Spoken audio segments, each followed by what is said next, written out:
따님, 관상상 남자가 잘 따르지 않는 얼굴이네요. 요즘은 관상도 바꿀 수 있어요.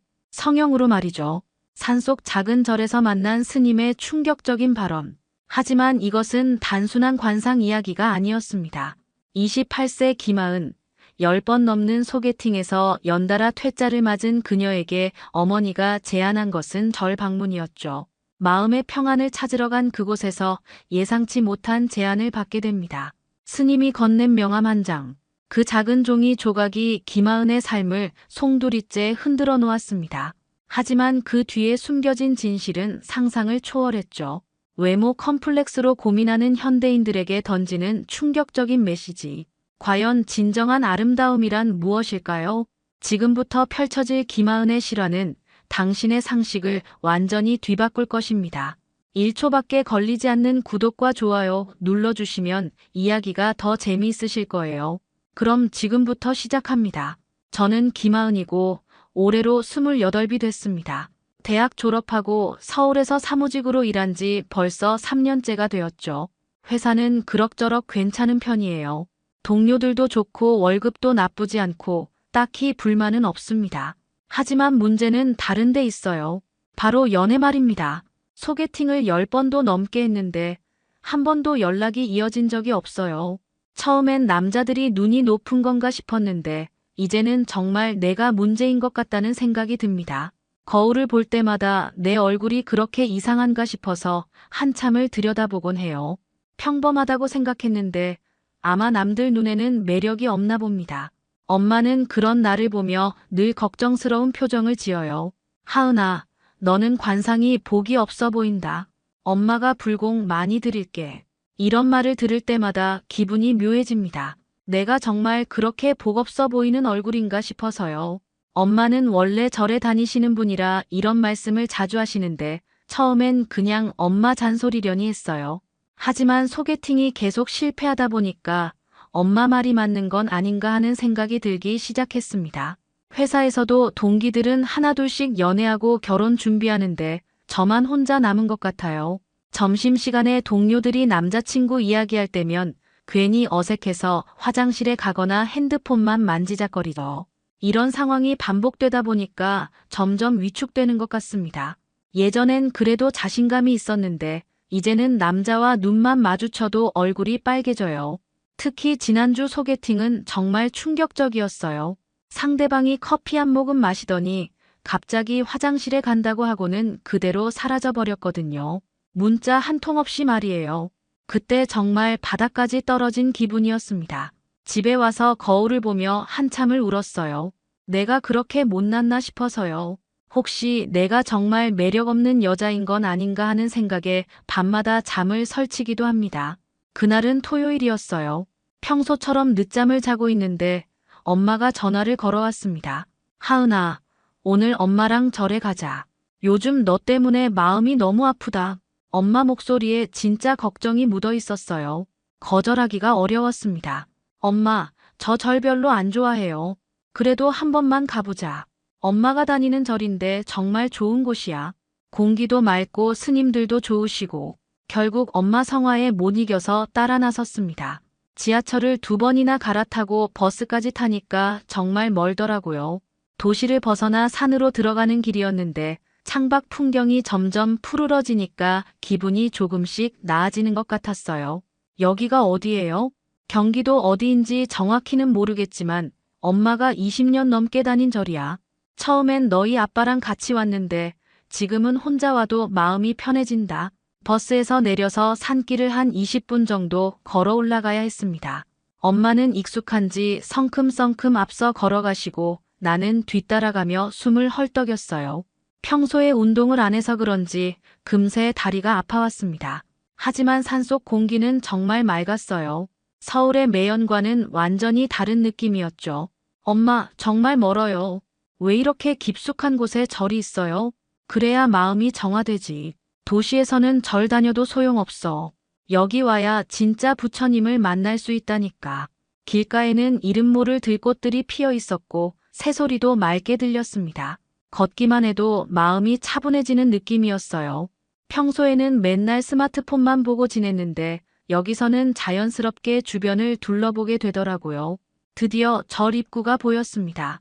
단청이 예쁜 일주문을 지나니까 정말 고즈넉한 분위기였어요. 마당에는 오래된 나무들이 서 있고 법당에서는 은은한 향냄새가 났습니다. 엄마는 익숙하게 법당으로 들어가셨고 나도 어색하지만 따라 들어갔죠. 이리 와서 삼배해. 마음속으로 간절히 빌어. 절을 하면서 무엇을 빌어야 할지 모르겠더라고요. 그냥 마음속으로 좋은 사람 만나게 해주세요라고 중얼거렸습니다. 불공을 드리고 나니까 정말 마음이 정화되는 느낌이 들었어요. 복잡했던 생각들이 조금씩 정리되는 것 같았습니다. 불공을 마치고 나서 엄마와 함께 절 마당을 걸었습니다. 마음이 한결 가벼워진 느낌이었어요. 역시 절에 오길 잘했다 생각하며 법당 앞 벤치에 앉으려던 순간이었습니다. 따님, 뒤에서 누군가 부르는 소리에 돌아보니 스님 한 분이 다가오고 계셨어요. 회색 승복을 입고 삭발한 모습이 여느 스님과 다르지 않았는데 유독 눈빛이 날카롭고 예리했습니다. 얼굴도 길쭉하고 인상이 강해 보였어요. 네, 스님. 혼기가 찼는데 관상상 남자가 잘 따르지 않는 얼굴이네요. 갑자기 무슨 소리인가 싶어서 멍하니 스님을 바라봤습니다. 엄마는 깜짝 놀라며 스님께 다가갔어요. 아이고 스님, 그러면 우리 하은이가 혼자 살아야 되는 팔자인가요? 엄마 목소리에 간절함이 묻어 있었습니다.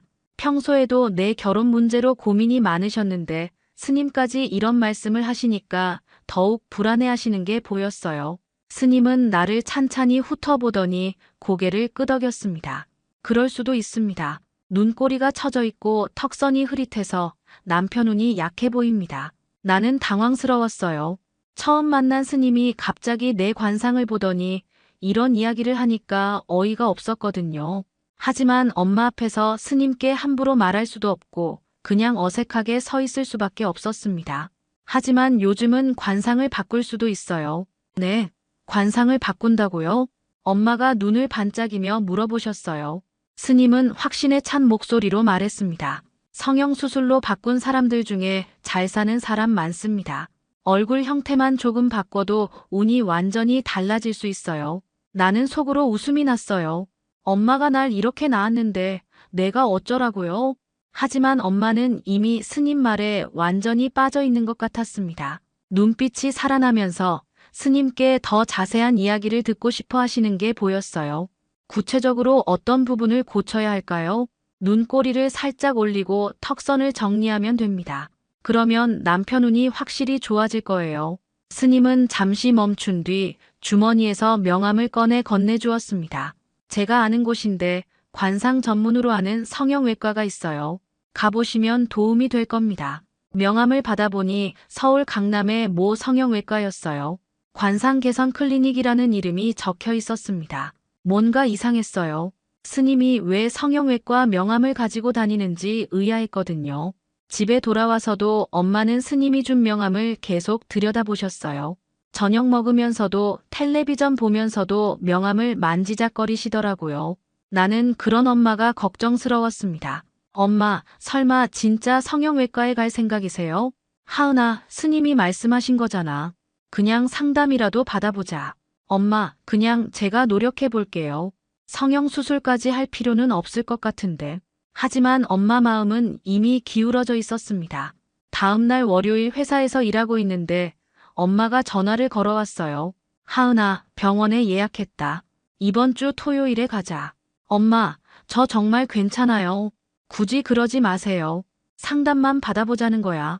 돈 들어가는 것도 아니고. 결국 며칠 후 토요일, 엄마와 함께 강남의 그 성형외과를 찾아갔습니다. 지하철에서 내려 병원을 찾아가는 길, 엄마는 들뜬 표정이었지만 저는 마음이 무거웠어요. 정말 이런 일까지 해야 하나 싶었거든요. 병원은 생각보다 크고 깔끔했습니다. 로비에는 예쁜 여자들이 많이 앉아 있었고 접수 데스크도 호텔 같았어요. 간호사들도 모두 예쁘고 친절했습니다. 김하은 님이세요? 강 원장님이 기다리고 계세요. 상담실로 들어가니 50대 초반으로 보이는 의사 선생님이 온화한 미소로 맞아주셨어요. 첫인상이 정말 좋았습니다. 말투도 정중하고 신뢰감이 있어서 마음이 조금 놓였어요. 안녕하세요. 절에서 스님을 통해 소개받아 왔다고 들었습니다. 네, 맞습니다. 먼저 얼굴을 자세히 봐야겠네요. 강 원장은 나를 자세히 살펴보더니 컴퓨터로 뭔가를 입력했습니다. 그리고는 모니터를 돌려서 보여주었어요. 보시다시피 전체적인 이목구비는 나쁘지 않습니다. 다만 눈꼬리 부분과 턱선이 아쉬워요. 화면에는 내 얼굴 사진이 떠 있었고 빨간 선으로 표시된 부분들이 있었습니다. 구체적으로 어떤 수술을 하게 되나요? 엄마가 적극적으로 물어보셨어요. 눈꼬리를 조금 정리하고 턱선을 매끄럽게 다듬으면 남편 운이 좋아질 수 있습니다. 관상학적으로 보면 확실히 달라질 거예요. 강 원장의 설명은 차근차근하고 설득력이 있었습니다. 컴퓨터 시뮬레이션으로 수술 후 모습도 보여주었는데 확실히 지금보다 훨씬 예뻐 보였어요. 수술비는 얼마나 들까요? 눈꼬리만 하신다면 그렇게 부담스럽지 않을 겁니다. 분할 결제도 가능하고요. 나는 아직 확신이 서지 않았지만 엄마는 이미 마음을 정한 것 같았습니다. 상담을 마치고 나오면서 엄마가 말씀하셨어요. 하은아, 한 번만 해보자. 엄마가 다 알아볼 테니까. 결국 나는 첫 수술을 받게 되었습니다. 눈꼬리만 살짝 수정하는 작은 수술이었어요. 엄마가 수술비를 대신 내주셨고 나는 반신반의하는 마음으로 수술대에 올랐습니다. 많이 아프지 않을 거예요. 국소 마취만 하면 되거든요. 강 원장이 안심시켜 주었지만 처음 받는 성형 수술이라 떨렸어요. 수술실에 들어가니까 차가운 공기와 소독약 냄새가 났습니다. 간호사들이 친절하게 안내해 주었지만 심장이 두근거렸어요. 눈 감고 계세요. 금방 끝날 거예요. 마취 주사를 맞으니까 눈꼬리 부분이 저려왔습니다. 그 다음부터는 아무것도 느껴지지 않았어요. 강 원장이 뭔가 작업하는 소리만 들렸을 뿐이었습니다. 다 끝났습니다. 이제 일어나셔도 돼요. 수술이 끝나고 거울을 보니까 붓기는 있었지만 확실히 달라져 있었어요. 눈초리가 예전보다 또렷해 보였습니다. 엄마는 결과를 보고 너무 좋아하셨어요. 어머, 정말 달라졌네. 확실히 예뻐졌어. 엄마, 아직 붓기가 있어서 잘 모르겠어요. 아니야, 확실히 다르다. 스님 말씀이 맞았어. 일주일 후 붓기가 빠지니까 정말 달라져 있었습니다. 눈매가 더 선명해지고 전체적으로 세련된 느낌이 났어요. 동료들도 뭔가 달라졌다며 예뻐졌다고 말해주었습니다. 그런데 진짜 놀라운 일이 벌어졌어요. 수술 후 첫 번째 소개팅에서 처음으로 대화가 잘 통한 거예요. 상대방이 김민수라는 회사원이었는데 평소 같았으면 어색했을 텐데 그날은 자연스럽게 이야기할 수 있었습니다. 하은 씨는 어떤 영화 좋아하세요? 저는 로맨틱 코미디 좋아해요. 요즘에는 넷플릭스 시리즈도 많이 봐요. 저도 그런 거 좋아해요. 어떤 작품 보셨어요? 대화가 술술 풀렸어요. 전에는 무슨 말을 해야 할지 몰라서 어색한 침묵이 흘렀는데 이번에는 2시간이 금세 지나갔습니다. 김민수도 재미있어 하는 것 같았어요. 오늘 정말 즐거웠어요. 다음에 또 만날 수 있을까요? 소개팅이 끝나고 그가 먼저 다음 만남을 제안했을 때 정말 놀랐습니다. 처음 있는 일이었거든요. 집에 와서 엄마에게 이야기했더니 엄마는 흥분하셨어요. 맞지? 역시 스님 말씀이 틀리지 않았어. 관상이 바뀌니까 운도 바뀌는 거야. 엄마가 너무 기뻐하시는 모습을 보니까 나도 덩달아 기분이 좋아졌습니다. 혹시 정말 이번에는 잘 될 수도 있겠다는 생각이 들었어요. 김민수와는 그 후로도 몇 번 더 만났습니다. 영화도 보고 맛있는 식당도 가고 정말 즐거운 시간을 보냈어요. 내 안에도 어느새 작은 기대감이 생겨났습니다. 이번에는 정말 좋은 관계로 발전할 수 있을 것 같았거든요. 김민수와 좋은 관계가 이어지면서 엄마는 더욱 확신을 갖게 되셨어요. 이번 기회에 턱선까지 정리하면 어떨까? 하시며 두 번째 상담을 제안하셨습니다. 솔직히 저도 첫 수술 결과가 만족스러워서 마음이 흔들렸어요. 한 번 더 받으면 정말 완벽해질 것 같은데. 그러게, 엄마도 그 생각이야. 스님께서 턱선도 말씀하셨잖아. 그래서 다시 병원을 찾았습니다. 이번에는 혼자 갔어요. 엄마는 믿고 보내주셨고 저도 이제 익숙해진 터라 부담 없이 갈 수 있었습니다.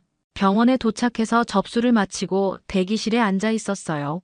상담 시간까지 20분 정도 남아 있어서 핸드폰을 보며 시간을 보내고 있었습니다. 그런데 화장실에 가고 싶어졌어요. 화장실이 어디에 있나요? 저쪽 복도 끝에 있어요.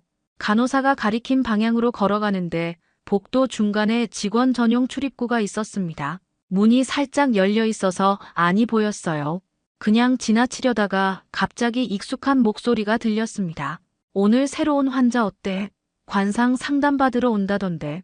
그 목소리를 어디서 들었는지 기억이 안 났는데 뭔가 찜찜해서 문틈으로 살짝 들여다봤어요. 그리고는 정말 충격적인 광경을 목격했습니다. 저번에 절에서 만났던 바로 그 스님이 스님 복장을 벗고 있었어요. 회색 승복을 옷걸이에 걸고 흰색 병원복을 꺼내 입고 있었습니다. 삭발한 머리에는 가발을 쓰고 있었고요. 이정균 실장님, 오늘도 수고 많으셨습니다. 다른 직원이 그에게 말하는 소리가 들렸어요. 이정균, 실장, 나는 완전히 얼어붙었습니다. 그 사람이 스님이 아니라 병원 직원이었다는 거였어요. 너무 놀라서 그 자리에서 움직일 수가 없었습니다. 다리에 힘이 풀려서 벽에 기대고 서 있을 수밖에 없었어요. 머릿속이 복잡해졌습니다. 그럼 절에서 만난 건 뭐였지? 관상 이야기는 또 뭐고? 간신히 정신을 차리고 화장실에 다녀온 뒤 접수 데스크로 갔습니다. 젊은 간호사가 친절하게 웃으며 맞아주었어요. 선생님, 혹시 물어볼 게 있는데요. 네, 뭐든지 말씀하세요. 아까 직원 통로에서 본 분 중에 이정균이라는 분이 계신가요? 아, 이정균 실장님 말씀이세요? 마케팅팀 실장님이신데 왜요? 마케팅팀 실장. 그 말을 듣는 순간 모든 퍼즐이 맞춰졌습니다. 절에서 만난 스님은 가짜였고 병원에서 환자를 끌어모으는 마케팅 직원이었던 거예요. 아, 아니에요. 그냥 궁금해서요. 나는 급하게 상담을 취소하고 병원을 나왔습니다. 길거리에 서서 한참을 멍하니 있었어요. 분노와 충격, 배신감이 뒤섞여서 어떤 감정이 먼저인지 알 수 없었습니다. 집에 돌아와서도 머릿속이 정리되지 않았어요. 나를 속인 거였습니다. 절이 아니라 장사 속이었고 스님은 사기꾼이었던 거죠. 엄마에게 어떻게 말해야 할지 막막했습니다. 하은아, 상담 어땠어? 언제 수술 받을 거야? 엄마가 기대에 찬 표정으로 물어보셨을 때 정말 마음이 아팠어요. 어떻게 설명해야 할지 모르겠더라고요. 엄마, 잠시 앉으세요. 할 말이 있어요. 절에서 만난 스님이 사실은 병원 마케팅 직원이었다는 사실을 차근차근 설명했습니다. 엄마는 처음에는 믿지 못하시더니 점점 표정이 어두워졌어요. 그럼 우리가 속은 거야? 네, 엄마. 우리가 완전히 속았어요. 엄마 얼굴이 새하얘졌습니다. 20년 넘게 다닌 절에서 이런 일을 당하다니 얼마나 충격적이셨을까요? 무엇보다 딸을 위한다고 생각했던 일이 사기였다는 사실이 가장 괴로우셨을 것 같았어요. 내가 너무 성급했구나. 미안해, 하은아. 엄마 잘못이 아니에요. 저도 속았으니까요. 하지만 분노는 점점 커져갔습니다. 나 혼자만 당한 게 아니라면 지금도 누군가는 이정균 때문에 속고 있을지도 모른다는 생각이 들었어요. 그냥 넘어갈 수는 없었습니다. 다음 날 바로 소비자보호원에 신고했습니다. 그리고 경찰서에도 가서 사기 신고를 했어요. 담당 경찰관이 자세한 경위를 물어보더라고요. 정확히 어떤 방식으로 속임을 당하셨나요? 절에서 스님으로 위장한 사람이 관상을 봐준다며 성형외과를 소개했는데 알고 보니 그 병원 직원이었어요. 증거가 있나요? 직접 목격했습니다. 병원에서 그 사람이 스님 복장을 벗고 병원복을 갈아입는 걸 봤어요. 경찰관도 황당하다는 표정을 지었습니다. 이런 식으로 환자를 모으는 수법은 처음 본다면서 자세히 조사해보겠다고 했어요. 그리고는 인스타그램에 경험담을 올렸습니다. 처음에는 망설여졌어요. 내가 성형수술 받은 것까지 공개하는 게 부끄러웠거든요. 하지만 더 많은 사람들이 속지 않았으면 하는 마음이 컸습니다. 관상을 바꿔야 할 건 내 얼굴이 아니라 세상이 만든 기준이었습니다. 이 문장으로 글을 마무리했어요. 게시물을 올리고 나니까 댓글이 달리기 시작했습니다. 나도 비슷한 경험이 있다. 용기 내줘서 고맙다. 이런 사기가 있는 줄 몰랐다 같은 반응들이었어요. 며칠 후 지역신문에서도 연락이 왔습니다. 기자가 인터뷰를 요청했고 나는 실명으로 증언했어요. 더 이상 숨을 일이 아니라고 생각했거든요. 이런 일이 다시는 일어나지 않았으면 좋겠어요. 인터뷰를 마치고 나니까 마음이 한결 가벼워졌습니다. 물론 아직 수사가 진행 중이라 결과를 알 수는 없었지만 최소한 문제 제기는 했다는 생각이 들었어요. 몇 달이 지났습니다. 경찰 수사 결과 이정균과 병원은 모두 기소되었어요. 다른 피해자들도 여러 명 나타났고 언론에서도 크게 다뤘습니다. 나는 그 과정에서 많은 인터뷰를 했고 생각보다 많은 사람들이 응원해 주었어요. 김민수와는 자연스럽게 연락이 끊어졌습니다. 내가 성형수술을 받았다는 사실이 알려지면서 어색해진 거였어요. 처음에는 속상했는데 나중에 생각해보니 그런 사람이라면 애초에 인연이 아니었던 것 같았습니다. 하은아, 괜찮아? 엄마가 걱정스러운 표정으로 물어보셨어요. 엄마도 이번 일로 많이 상처받으셨을 텐데 오히려 저를 걱정해 주시는 모습이 고마웠습니다. 괜찮아요, 엄마. 오히려 잘 된 것 같아요. 정말? 네. 이제야 진짜 제 모습을 찾은 것 같아요. 그날 나는 다시 그 절에 가보고 싶었습니다. 혼자서 말이에요. 엄마는 처음에는 반대하셨지만 내가 꼭 가고 싶다고 하니까 허락해 주셨어요. 같은 길을 걸어 올라가는데 기분이 묘했어요. 몇 달 전과는 완전히 다른 마음으로 오르는 길이었거든요. 그때는 절망적이었는데 이번에는 마음이 차분했습니다. 절마당에 도착해서 법당에 들어가 조용히 절을 올렸어요. 무엇을 빌어야 할지는 모르겠지만 그냥 감사한 마음을 전하고 싶었습니다. 이 모든 일을 겪으면서 더 강해진 것 같았거든요. 법당을 나와서 마당을 걷고 있는데 70대 후반으로 보이는 진짜 스님 한 분이 다가오셨어요. 이정균과는 완전히 다른 분이었습니다. 온화한 눈빛에 자연스러운 미소를 지으고 계셨어요. 따님, 네, 스님. 차 한잔 하겠습니까? 스님은 말없이 차를 우려주셨습니다.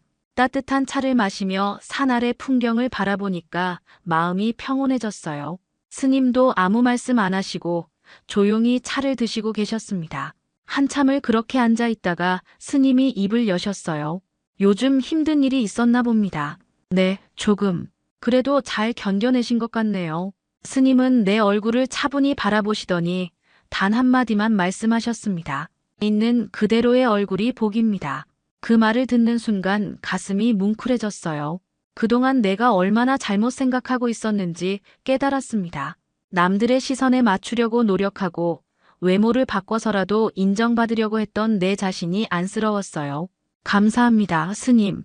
집에 돌아와서 거울을 봤습니다. 수술로 바뀐 눈꼬리, 원래 내 모습. 이제는 어떤 게 진짜 나인지 중요하지 않다는 생각이 들었어요. 지금의 나 있는 그대로의 내가 소중하다는 걸 알았거든요. 스님의 그 말이 그 어떤 미용시술보다 깊게 오래 남았습니다. 진짜 아름다움은 외모가 아니라 마음에서 나오는 거라는 걸 이제야 깨달았어요. 저는 김하은이고 그것만으로도 충분히 소중한 존재입니다. 오늘 이야기 어떠셨나요? 구독과 좋아요는 이미 하셨을 테니 시청자님의 의견을 댓글로 달아주세요. 항상 건강하시고 행복하세요.